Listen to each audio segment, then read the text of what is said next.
আলাইকুম বন্ধুরা, আশা করি ভালো আছেন। আমি আপনাদের সাথে একটি গল্প শেয়ার করতে এসেছি আজকে। গল্পটি হচ্ছে একজন মঙ্ক কিংবা ঋষি মশাইয়ের গল্প। একজন মঙ্ক কিংবা গুরুজি কিংবা ঋষি মশাই তিনি একবার চিন্তা করলেন যে তিনি আসলে মেডিটেশন করবেন। সো তিনি মেডিটেশন করার জন্য তিনি যে জায়গাটিতে বেছে নেওয়ার চিন্তা করলেন, তিনি চিন্তা করলেন এমন একটা জায়গাতে আমি আসলে মেডিটেশন করব যেখানে আসলে কারোর আমি স্পর্শে যাব না কিংবা একেবারেই লোকালয় থেকে একটু দূরে চলে যাব।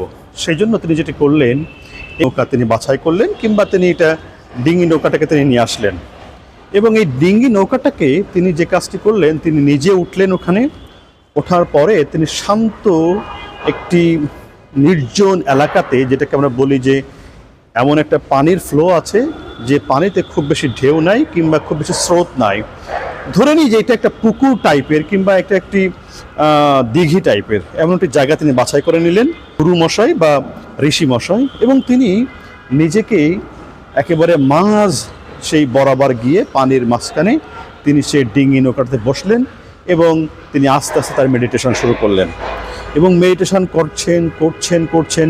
তিনি তার সমস্ত শক্তিকে, সমস্ত কনসেন্ট্রেশনগুলোকে, সমস্ত ফোকাসগুলোকে তিনি আস্তে আস্তে একেবারে তার যে মেডিটেশনের যে মূল বস্তুটি ছিল, মূল থিমটি ছিল, সেই দিকে তিনি ফোকাস করেন। এবং একটা সময়ে প্রায় ঘন্টাখানেক যখন মেডিটেশন করে পার হয়ে গেল, তিনি হঠাৎ করে অনুভব করলেন যে তার নৌকাটা থেকে, অর্থাৎ তাদের ডিঙি নৌকাতে তিনি আছেন, সেখানে কেউ হয়তো বা খুব বেশি ধাক্কা দিচ্ছে এবং বড় একটা ধাক্কা দিয়েছে। তিনি মনে মনে ভাবলেন, এই জায়গাতে কে আমাকে ডিস্টার্ব করতে আসলো, কে আমাকে আসলে সমস্যা করতে আসলো। সেটা চিন্তা করে তিনি আসলে আস্তে আস্তে তিনি চিন্তা করতে লাগলেন যে কে হতে পারে। সো তিনি চিন্তা করলেন যে আমাকে যে ডিস্টার্ব করেছে নিশ্চয় তাকে আমি দেখে নিব, তাকে আমি এক হাত নিব, এরকম একটা অবস্থা। এবং তার ভিতরে একটা ক্রোধ চলে আসলো, রাগ চলে আসলো এবং তিনি ভাবার চিন্তা করলেন যে মেডিটেশনটা শেষ হওয়ার পর তারপর তিনি তাকে আসলে মূলত দেখে নেবেন, এরকম একটা চিন্তা তিনি করলেন। এবং আলটিমেটলি তিনি যখন মেডিটেশনের ভিতর থেকে তিনি আস্তে আস্তে যখন চোখ খুললেন, দেখলেন যে আসলে সেখানে কোনো ব্যক্তি আসে নাই, একটি খাল তার নৌকাকে আসলে এইভাবে আঘাত করেছে। এবং যার ফলে যেটি হয়েছে, তিনি তখন অনুভব করলেন যে তাহলে কোনো ব্যক্তি যখন আসে না, একটা খালি নৌকা কিংবা একটি শূন্য নৌকা যে এসে তার নৌকাটাকে এভাবে আঘাত করলো, এই আঘাত করার ফলে তার ভেতরে এক ধরনের ক্রোধ চলে আসলো, এক ধরনের রাগ চলে এসেছে।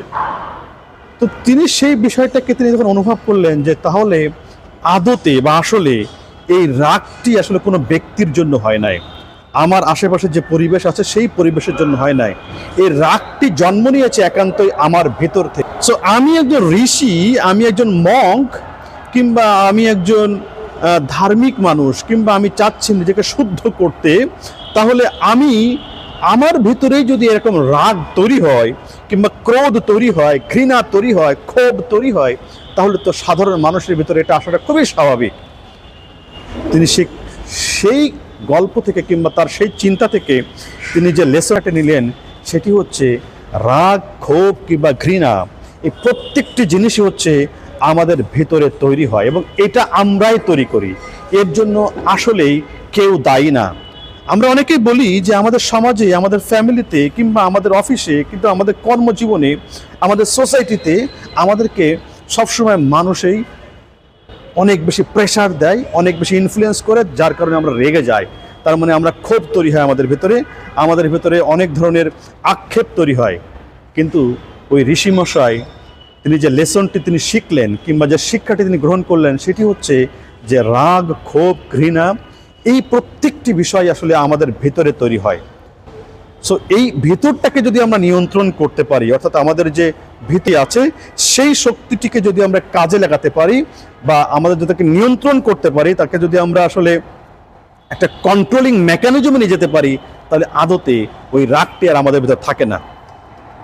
সো এখান থেকে আমাদের লার্নিং হচ্ছে যে আমরা যখন রেগে যাব, আমরা অন্যকে দোষারোপ না করে আগে একটু নিজের দিকে তাকাবো।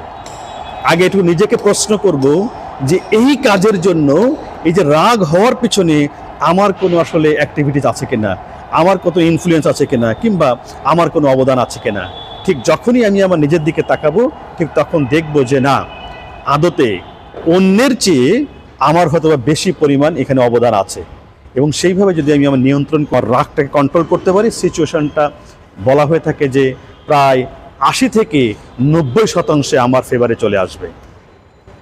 তো আশা করছি যে এই গল্পটি আপনাদের অনেক ভালো লাগবে। আসসালামু আলাইকুম।